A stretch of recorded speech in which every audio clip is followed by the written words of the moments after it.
Bourse Cash. Benoît Pelois nous rejoint. Bonjour Benoît. Bonjour Guillaume. Pour Natixis Wealth Management, on est ravis de vous retrouver. Vous allez, Benoît, émettre un avertissement. Vous êtes sûr de vous ? Tout à fait, oui. Vous avertissez. Pour vous, la valorisation des actions américaines ne laisse plus droit à l'erreur. Ce jugement à l'emporte-pièce, vous l'assumez ? Oui, parfaitement.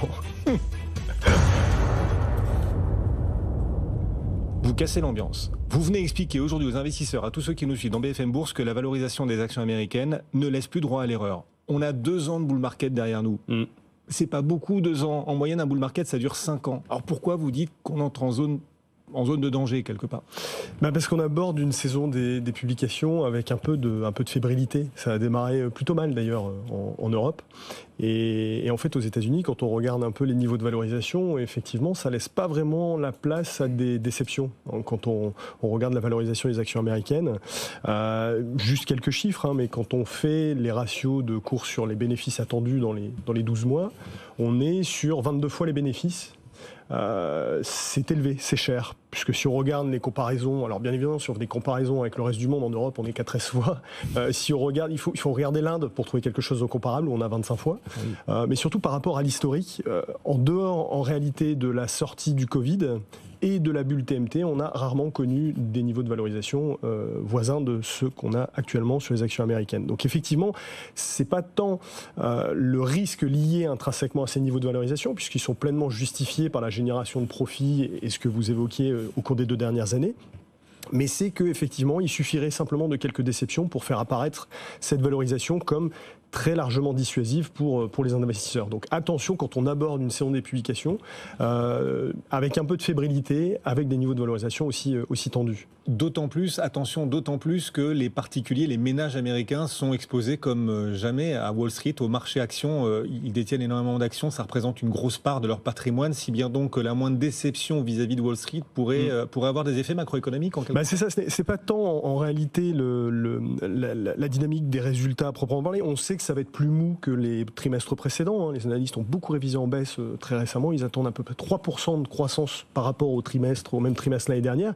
Mais c'était déjà, ça se compare à 13% durant le T2. Donc il y a un vrai freinage. C'est plutôt attendu, mais c'est plutôt sur les perspectives. On est assez inquiet.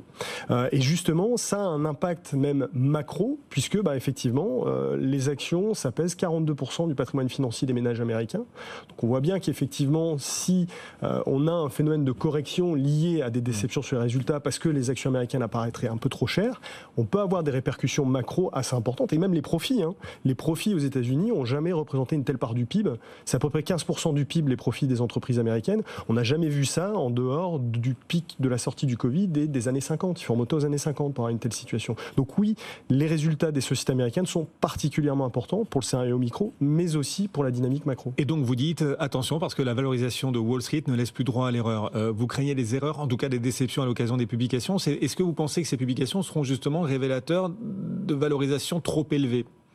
C'est le risque, justement. C'est encore une fois les résultats qui seront publiés, étant donné la dynamique de révision des analystes, c'est pas tant sur ce qui va être publié où il y aura forcément de grosses déceptions, mais un peu à l'image du trimestre précédent, c'est surtout sur les perspectives. On se souvient que même Nvidia avait eu du mal à atteindre les attentes de plus en plus déraisonnables sur son business, et c'est surtout ça qui nous inquiète. Quand on se projette sur 2025, la croissance attendue des profits des entreprises américaines, elle est autour de 15%. 15%, c'est généralement, historiquement, ce qu'on obtient quand on a une croissance macro à 2,5-3%. On va être en dessous de 2 aux États-Unis, d'après les économistes, l'année prochaine. Donc atteindre ces 15%, ça apparaît assez challenging. Antoine. Tiens, il y a une statistique que j'ai découverte ce matin qui est assez frappante. Pour la première fois en 22 ans, les obligations américaines ont plus de rendement en moyenne que les actions. Est-ce que vous ne pensez pas qu'il y a beaucoup de cette valorisation du marché américain qui est aussi issue de des mouvements un petit peu, alors rationnels ou pas, on s'en fiche, mais de la dynamique autour des Magnificent Seven, de l'énormité aussi des plans de rachat d'actions qui sont annoncés trimestre après trimestre. Est-ce que vous pensez que ce n'est pas aussi une source de déséquilibre et d'interrogation ? Si évidemment il y a régulièrement cette problématique de la concentration des indices américains avec ces grosses sociétés est régulièrement un sujet. Et d'ailleurs, je pense que le discours de la Banque centrale américaine, notamment le fait d'avoir baissé de 50 points de base, ça s'adresse beaucoup plus au reste de la cote plutôt qu'à ces quelques entreprises. Mais justement, c'est justement ces sociétés qui sont particulièrement chères en valorisation, sur lesquelles il y a un éventuel risque de déception, avec une tentation assez forte de prendre ses bénéfices après un bull market de 2 ans qui s'est concentré sur ces entreprises. Par ailleurs, c'est fondamental ce que vous soulignez, malgré tout, le fait d'avoir quand on regarde les primes de risque des différentes classes d'actifs, le fait d'avoir la prime de risque des actions qui devient équivalente, voire même inférieure au taux 10 ans sans risque aux États-Unis, c'est un message important. C'est pas arrivé depuis plus de 2 décennies. Et en réalité, ça veut dire quoi ? Ça veut dire que les actions bénéficient plus d'une valorisation qui est ostensiblement attractive par rapport au marché de taux.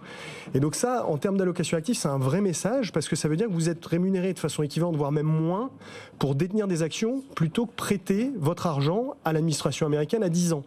Donc en termes d'allocation active, ça montre qu'il y a aussi d'autres choses à faire maintenant que les actions, alors que c'était la classe absolument incontournable des dernières décennies. C'est moins vrai aujourd'hui. Donc en termes d'allocation active, on peut revenir à quelque chose d'un peu plus normal.